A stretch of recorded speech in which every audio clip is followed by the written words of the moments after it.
Assalomu alaykum, hurmatli kuzatuvchilar. Sizlarni YouTube kanalimda ko'rib turganimdan xursandman. Bugungi videoda biz Flutter'da dasturlash uchun VS Code, shortcuts, extensions va settinglar bilan tanishamiz. Ya'ni VS Code Code editorida shortcut, qisqa tugmalar, extension kengaytmalar va settinglar sozlamalarni to'g'irlab chiqamiz. Visual Studio Code Flutter dasturlash uchun juda ham zo'r kod editor hisoblanadi. Siz endigina Flutterni o'zingizga kompyuteringizga o'rnatdingiz yoki anchadan beri Flutter bilan ishlab kelmoqdasiz va siz endi o'ylayapsiz, qanaqasiga o'zimni ishimni tezlashtirsam bo'ladi. Qanaqasiga shu VS Code editorini o'zimga qulay qilib moslab olsam bo'ladi deb o'ylayotgan bo'lishingiz mumkin. Bu videoni oxirigacha ko'ring va o'zingizga kerak bo'lgan barcha sozlamalarni o'rganib olasiz. Bu sizga ish unumdorligingizni oshirishga yordam beradi. Bu videoda men sizga Flutter bilan har kunlik ishimda foydalanadigan qisqa tugmalar, kengaytmalar va sozlamalarni ko'rsataman. Keling boshladik. Birinchi bo'lib qisqa tugmalar, shortcutlardan boshlaydigan bo'lsak, eng birinchisi bu masalan uchun siz qanaqadir widgetni ochib turibsiz, ustiga olib bordingiz va hozir shortcutlarda Mac va Windows kompyuterlari uchun aytib o'taman. Macda command nuqta, Windowsda esa Control nuqtani bosasiz. Shuni bosganingizda shu yerda sizda shunaqangi oyna ochiladi. Bu yerda har xil narsalardan foydalanishingiz mumkin. Builder bilan o'rash mumkin. Stream builder, center, container, padding, sized box, column va buni alohida widget sifatida chiqarish mumkin. Widgetni otini yozasiz va u chiqib qoladi. Yoki sizda bu yerda qanaqadir xatolik bo'lsa, masalan uchun const sizda yo'q. Ustiga olib bordingiz, add const modifier yoki boshqa bir xatolik bo'lganda sizga quick fix, ya'ni tezkor tuzatish narsalarini ko'rsatib beradi. Yoki biron bir faylni import qilishga ham ishlatsa bo'ladi. Qizil chiqib turadi, ya'ni bu faylda sizda shunaqangi widget yo'q. Uni boshqa bir faylda import qilishni sizga taklif qiladi. Ikkinchi shortcutimizga keladigan bo'lsak, bu bizda command paletni ochib berishga ishlatiladi. Buning uchun biz command shift p ni bosamiz Macda, Windowsda esa control shift va p ni bosamiz. Shunda bizda shunaqangi oyna ochiladi. O'zi bu oynani bunaqasiga ochiladi.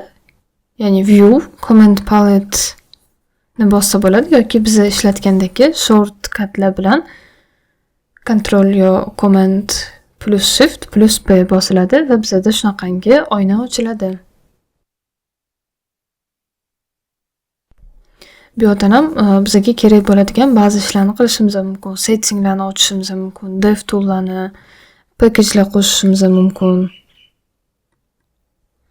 Keyingi shortcutimiz bu bizda fayllarni nomi bo'yicha qidirish. Bunda command yo control p bosiladi va bizda shunaqangi chiqib keladi. Bu yerda biz account detail screenni qidiryapmiz va bu yerda bizga barcha shunaqa fayllarni ko'rsatadi. Bossak, o'sha faylni bizga ochib beradi. Keyingi shortcutimiz biron bir biz package qo'shmoqchimiz faylimizga. Buni biz odatda pubspec.yaml fayliga o'tgan holatda shu yerda qo'shsak bo'ladi yoki buni tezlashtirish maqsadida avval command paletni ochib olamiz, undan so'ng esa add deb yozsak add dependency chiqadi. Enter bosamiz va uni nomini yozamiz. Masalan uchun keling biz Flutter blok qo'shamiz. Tanladik, hozir shu yoqqa qo'shiladi. Mana biz pub.devga o'tib, uni eng oxirgi versiyasini ko'rib, bu yoqqa shu kodni yozmadik-da, bu yerdan yozdik, ya'ni shuni qo'shgan deb. Bu ham bir xil holatlarda juda ham ish jarayonini tezlashtiradi. Endi keyingi bizga eng ko'p kerak bo'ladigan shortcutlar bular Flutter va Dart snippetlar hisoblanadi. Dart va Flutter pluginlari tez ishlatiladigan kod bloklarini tezda yozish uchun bir qancha snippetlarni o'z ichiga oladi. Ya'ni ozginchadan keyin extensionlar kengaytmalar haqida gaplashamiz. Siz bu snippetlarni hozirgacha ishlatayotgan bo'lishingiz mumkin. Yana bir marta ularni eslab o'tadigan bo'lsak, stateless widget yaratish uchun shularni hammasini qo'lda yozib o'tirmaymiz-da. Stateless deb yozsak, mana snippet chiqyapti. Flutter stateless widget. O'shani tanlasak, mana bizga shuncha kodni yozib berdi. Endi stateful widget yaratish uchun esa st-full deb yozamiz va enter bossak, bizga stateful widgetni yaratib berdi. Shuncha kodni yaratdi. Shuningdek, boshqa kodlarni ham avtomatik ravishda yaratish imkoniyati bor. Masalan, if else larni aytadigan bo'lsak, if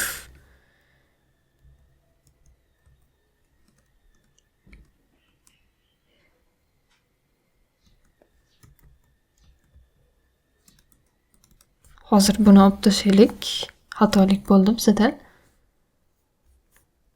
Kodimizni ichida yozaylik. If else'imizni if deb yozsak, mana bizga if statementni yozib berdi. Else if yozmoqchi bo'lsak esa if deb yozsak, mana else if bizga yozildi. Switch yozmoqchi bo'lsak, sv deb yozsak, ham bizga yozib berar edi. Mana bizda switch ham yozib berildi.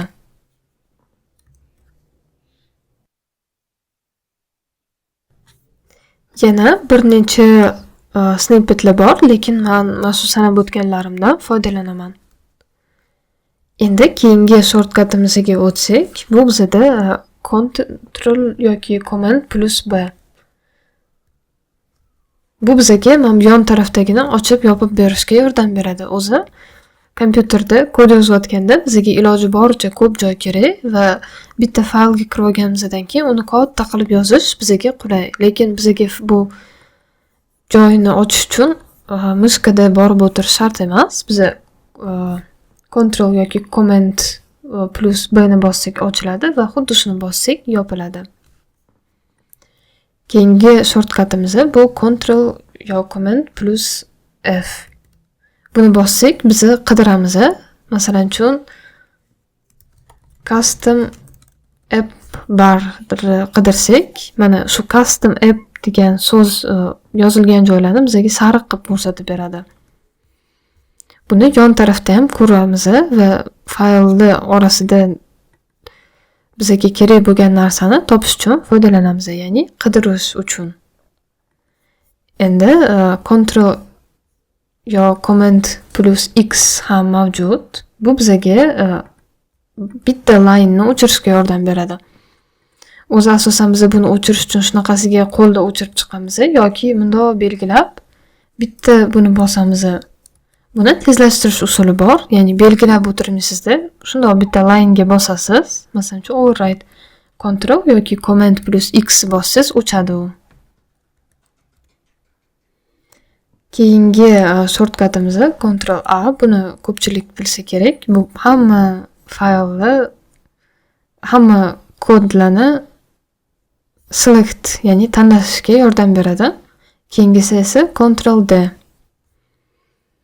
Bu bizda masalan bitta kodni o'zgartirmoqchimizda column Ctrl buni row ga aylantirmoqchimiz. Buni alohida row qilib, bu columnni alohida row qilib o'tirmaymiz-da.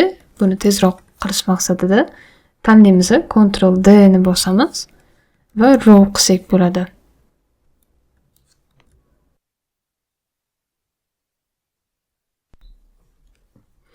Va yana bitta shortcutlardan biri bu search ochamiz-da. Bu yerda account balance degan tekstimiz bor ekan.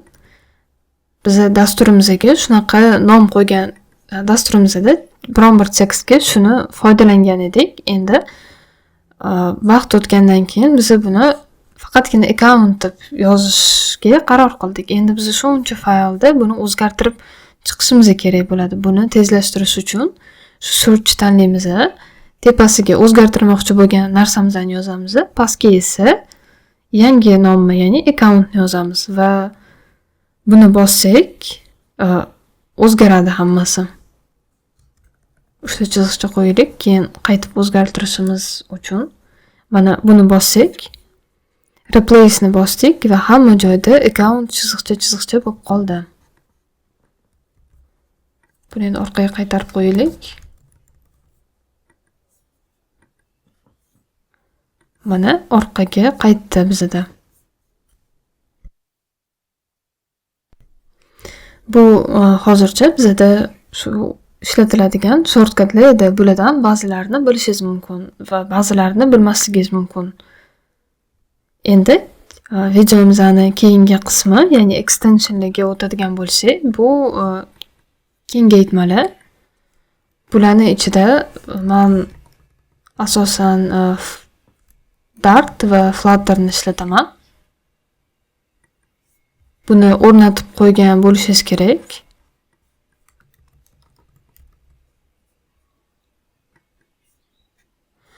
Boshqalari ham bor. Masalan, Flutter widget snippets.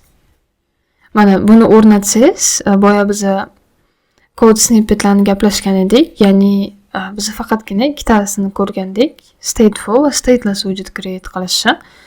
Agar buni o'rnatsangiz, fskef deb yozsangiz, scaffold yaratar ekan. ft ni yozsangiz, text va bu yerda juda ham ko'p snippetlari bor ekan, lekin men buni ishlatmayman. Qolgan narsalarni menga qo'lda yozish qulayroq. Extensionlardan bizda faqat shular edi. Endi VS kodimizda settinglarni ochish uchun boya o'rgangan shortkatimizdan foydalanamiz. Control yoki command plus shift plus p ni bosamiz va settings deb yozamiz. Open user settings JSON ni tanlaymiz. Bu yerda men o'zim ishlatadigan bir necha settinglarni qilib qo'yganman. Ya'ni editor.format on save. Ya'ni hozir bu yerda men nimadir yozyapman va bu sal qiyshiqroq holatda turibdi. Bu yoqqa o'tib ketdi va Ctrl S bossam hammasi joyiga kelyapti. Ya'ni men saqlayapman va kodim formatlanyapti. Ya'ni chiroyli holatga, o'qiladigan holatga kelyapti. Keyingi settingimiz Dart.preview Flutter UI guides. Bu ahamiyat bergan bo'lsangiz kerak, shunaqangi chiziqchalar menda paydo bo'ldi. Bu menga Flutter tree'imni, ya'ni Flutter widget daraxtimni ko'rishga yordam beradi. Mana ko'ryapman. Text bor ekan, yana bitta text bor ekan. Bular bitta levelda turibdi. Bu esa column. Bu qulay, ya'ni Flutter widget tree'ni ko'rishga. Keyingi settingsimiz shunaqa bo'ladi. Editor.code actions on save. Bu bizga nimaga yordam beradi? Masalan, constlarni yozmadik-da. Olib tashladik. Hozir bizda 3 ta warning chiqdi. Biz oldin nima qilyotdik? Command yoki control nuqtani bosib add const modifier everywhere in the file qilyotdik. Lekin uni osonroq usuli ham bor. Biz mana bu settingga qilib qo'ydik. Endi esa Ctrl S bossak, hamma joyga const qo'shilib qoldi. Bu bizga yana boshqa shunaqangi kichkina xatoliklarni to'g'rilashga yordam beradi. Videomiz shulardan iborat edi. Sizga videom qiziq va foydali bo'ldi degan umiddaman. Videoni tagiga o'zingizni fikrlaringizni bildirib qoling. Keyingi videolarda ko'rishguncha